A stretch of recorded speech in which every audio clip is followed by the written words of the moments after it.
दोस्तों 5 साल पहले अक्षय कुमार, दिलजीत, कियारा आडवाणी और करीना कपूर की फिल्म गुड न्यूज ने हमारा खूब मनोरंजन किया था। और वैसे मैं भी मानता हूं कि कॉमेडी फिल्म देखने से इनकार करना घोर पाप की श्रेणी में आता है। लेकिन आजकल की बिजी और स्ट्रेस भरी लाइफ में ये बेहद जरूरी है कि कॉमेडी फिल्म देखी जाए। अब ज्यादा से ज्यादा क्या होगा, फिल्म देख के हमें हंसी नहीं आएगी। इसलिए कॉमेडी फिल्मों को देखने में कोई रिस्क होता नहीं। और वैसे भी विक्की कौशल पर हमें पूरा भरोसा था, इसलिए हमने बैड न्यूज तुरंत जाके देख डाली। अब ये फिल्म ऐसी तो है कि एक लाइन में खत्म हो जाए, मतलब इतनी प्रेडिक्टेबल है, घिसी पिटी है, लेकिन विक्की कौशल इस फिल्म को मजेदार बनाते हैं। उनकी एक्टिंग, कॉमेडी, टाइमिंग के आगे तो भाभी 2 यानी तृप्ति डिमरी की बोल्डनेस भी फीकी पड़ जाती है। अब मैं ऐसा क्यों कह रहा हूं, आइए विस्तार से जान लेते हैं। तो दोस्तों फिल्म की शुरुआत होती है अनन्या पांडे के कैमियो रोल से, जो एक एक्टर बनी हुई हैं और सलोनी बग्गा यानी तृप्ति डिमरी से मिलने आती हैं ताकि दुनिया के सबसे बड़े शेफ पुरस्कारों में से एक अमेरिका अवार्ड को जीतने की उसकी सफलता की कहानी जान सके। क्योंकि अनन्या को सलोनी की बायोपिक में काम करना है तो वो तृप्ति की तारीफ भी करती है। अनन्या कहती है कि भाई आप तो नेशनल क्रश बन चुकी हैं, भाभी 2 बन चुकी हैं, तो अपनी कहानी बताइए।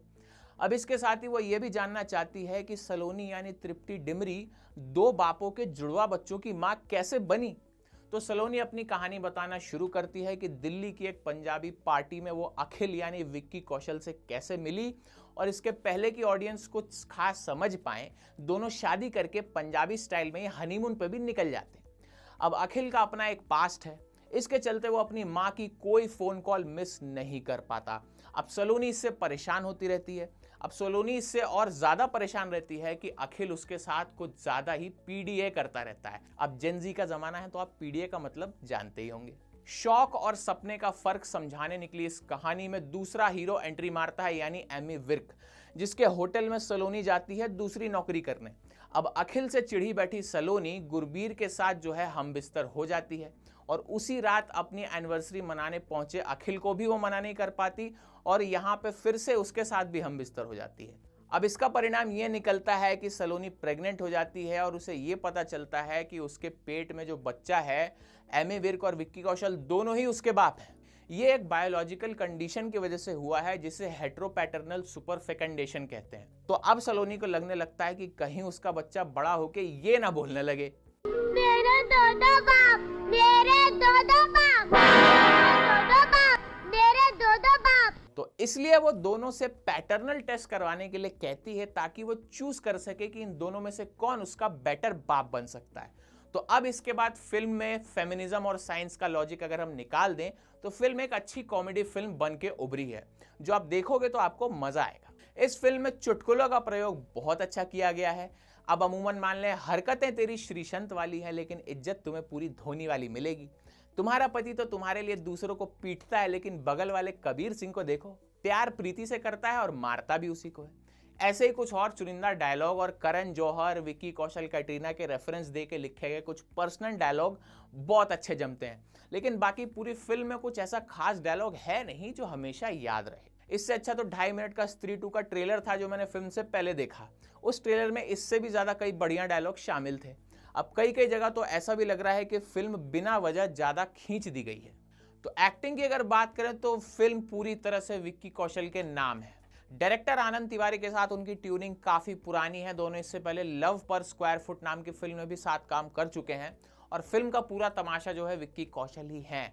हालांकि फिल्म की राइटिंग थोड़ी सी कमजोर है, लेकिन विक्की कौशल ने अपनी नेक्स्ट जनरेशन स्टार वाली वैल्यू से उसको पूरा कवर कर दिया है। मंदिर में अपनी मां के साथ बैठे विक्की कौशल का खुद को सबसे अच्छा बेटा ना होने की बात कहना, या फिर तृप्ति डिमरी के साथ वाले सीन में फोन पकड़ के अपने अतीत के बारे में बताने वाले सीन्स में विक्की कौशल ने कमाल कर दिया है। अब कॉमेडी में एमी विर्क के साथ वो बेजोड़ लगे हैं, और रोमांटिक सीन्स में तृप्ति डिमरी के साथ वो इक्वली हॉट भी दिखते हैं। और तौबा तौबा गाने में तो उन्होंने जो जादू किया है वो तो कमाल है। अब तृप्ति डिमरी की बात करें तो उनमें एनिमल की रिलीज के बाद से जो निखार आया है, उन्हें उसका फायदा यहाँ भी बिल्कुल मिला है। यहाँ भाभी नंबर 2 का जिक्र इस फिल्म में आया है, और तृप्ति की जो पर्सनैलिटी है या उनके चेहरे पे जो एक अनोखी मासूमियत है, उसमें उनका छोटे कपड़े पहन के एक्सपोज करना भी खराब नहीं लगता है। और अनन्या पांडे के साथ वाले हर सीन में वो स्टार किड अनन्या पांडे से कई गुना बेहतर नजर आती है। और अब उनकी शोहरत को नए लेवल तक ले जाने में ये कॉमेडी फिल्म उनकी बहुत मदद करेगी। वहीं भुज द प्राइड ऑफ इंडिया और 83 जैसी फिल्मों के साइड हीरो रहे एमी विर्क पहली बार किसी हिंदी फिल्म की मेन लीड में हैं और उनकी मौजूदगी पर्दे पर अपना अलग रंग जमाने में कामयाब रहती है। विकी कौशल और तृप्ति डिमरी के सामने हालांकि लव ट्रायंगल में उनका जो जोड़ है वो जम नहीं पाता, लेकिन इस कहानी का ये रंग भी है जिसमें वो लोग फिट बैठ जाते हैं। वहीं मां कोरोना के किरदार में नेहा धूपिया अपनी उपस्थिति दर्ज कराने में सफल है। यहाँ पे शीबा चड्ढा हर फिल्म दर फिल्म अपनी इस नई पारी में भी निखरती जा रही है। मिर्जापुर 3 में हम उन्हें देख ही चुके हैं। वहीं फर्टिलिटी सेंटर चलाने वाले डॉक्टर के किरदार में फैजल राशिद भी अपना असर छोड़ने में कामयाब रहे। फिल्म के करीब 80% डायलॉग और गाने पंजाबी में हैं और ये इस फिल्म की एक बड़ी कमजोरी नजर आती है। तो अगर आपको काम चलाऊ पंजाबी आती है तो ये फिल्म आप पूरी तरह से एंजॉय कर सकते हैं। तो आखिरी में यही कहना चाहूंगा कि कुछ फिल्में ऐसी होती हैं जिन्हें देखने के लिए दिमाग नहीं लगाना पड़ता, बल्कि मैं कहूं कि दिमाग को फ्रिज में रख के आना पड़ता है। और वैसे भी दिमाग हम कम ही लगाते हैं हमेशा जब कॉमेडी फिल्म देखते हैं।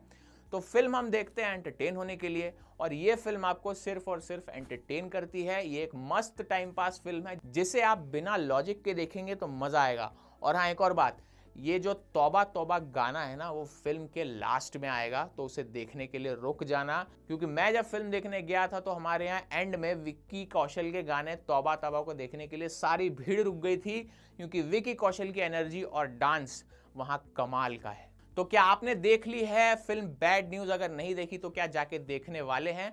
कमेंट्स में बताइएगा जरूर। और ऐसे ही मस्त और अनोखे मूवी रिव्यूज के लिए सब्सक्राइब कर लीजिए विस्तार डिजिटल और विस्तार न्यूज को। मैं मिलता हूं आपसे ऐसे ही किसी और रिव्यू में, तब तक के लिए नमस्कार।